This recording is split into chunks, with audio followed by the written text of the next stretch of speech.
السلام علیکم ورحمت الله وبرکاته. ګران محترمین دوستانو، زه سید بارغه حقیار نن یو ځل بیا ستاسو درانه حضور ته د ښکلي شانته ویډیو سره حاضر شوم.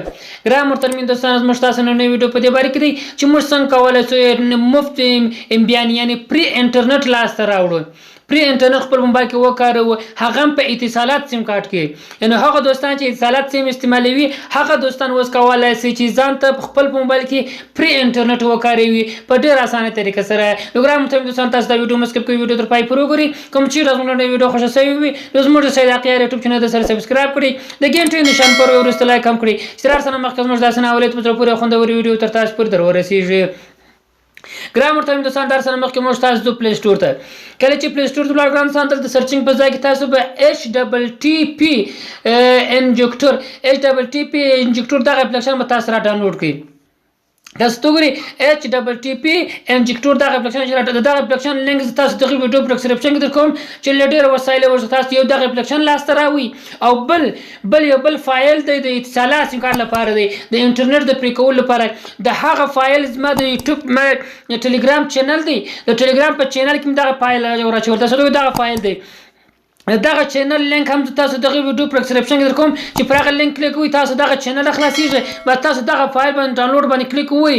کله چې مې کلیک کړ تاسو د ټلګرام په خانه کې فایل ډاونلوډیږي. کله چې ډاونلوډ شو له هغه ځای کې تاسو هغه فایل راخی چې چیرته باندې دي، چې چیرته له دغه ځای څخه کار ځینې اخی. نو کله چې دا فایل هم لاسته راوړو او دغه اپلیکیشن هم خپل موبایل کې انسټال کړئ او اوس نو موږ تاسو راځو دغه فایل را خلاصو، دغه اپلیکیشن را خلاصو. تاسو ته ګورئ دغه اپلیکیشن دی، پر دغه اپلیکیشن باندې به تاسو کلیک کوئ.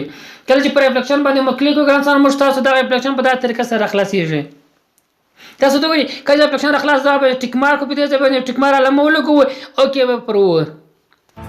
کله چې موقع پروي تاسو دغه اپشن دغه په دغه طرز کې راځي.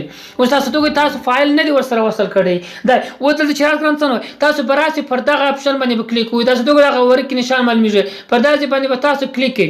کله چې مو کلیک پر دغه امپورټ کمپینګ پر دغه اول اپشن باندې کلیک کوئ. کله چې پر هغه اپشن باندې کلیک دلته بیا دا ټیک مارک پر ولګوئ، بیا به اوکې پروي. کله چې موقع پروي بیا دغه اپشن مجاز پروي. دا اوس د زموږ تاسو موبایل حافظه ته راځي. اوس موږ تاسو هغه ځای ته کوم ځای کې چې موږ تاسو فایل را ډاونلوډ کړی چیرې مو شي دی هغه فایل اوس راخو. مثلا ما په دغه سټوریج کې دا سټوریج باندې کلیک کوم، تاسو ته ګورئ دغه فایل ما دلته ایښی دی. به تاسو ته فایل ارزه چې دغه تاسو کار کوي چې په فولډرانو کې چې چیرې فولډرانو باندې انتقالوي، بس پر دغه فایل باندې به تاسو کلیک کوئ. کله چې په فایل باندې کلیک کړئ تاسو ته ګورئ دا فایل دا اوس ګورئ شبکه اتصالات افغانستان سرور ګورئ فرانس چې شو دا و دا فایل ورسره دلته رالی. په دې ځای کې دا فایل ورسره وصل سو. کله چې دا فایل مدلې راپورټ کې فایل ورسره وصل سو او اوس ناسو په نور شان کار ملري، بس خالي پر دغه سٹارټ باندې به تاسو کلیک کوئ. کله پر سٹارټ باندې کلیک کړئ بیا دلته تایید پروي. کله تایید پروي دا تاسو د موبایل پر اپلیکیشن پر سر باندې دغه شان شو. تاسو ته دا حساب شروع شو او دا فایل ترالی. اوس کوم تاسو موبایل کې کوم انټرنیټ کمزوري یا انټرنیټ نیوي کسر کې دغه اپشن تاسو موبایل کې فعال شو، تاسو اوس کولای شئ خپل موبایل کې پری انټرنیټ وکاروي. نو ګران محترمین اوس زه پاکستان کې زما سره امبیان نشته، زه اوس کار نشم ځنه خسرې ځکه زما امبیان نشته.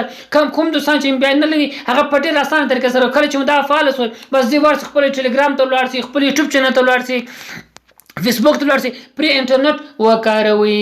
نو ګران محترمین دوستان دا موږ تاسو نن نوې ویډیو کوم چې راغلو نوې ویډیو مخه شوی وي نو زموږ د سید حقیار یوټیوب چینل سره سبسکرایب کړئ، د غنټې نشان پر وروسته لایک هم کړئ چې را سره مخکې موږ تاسو نه ولید په پوره خوندوري ویډیو تر تاسو پورې در ورسیږي.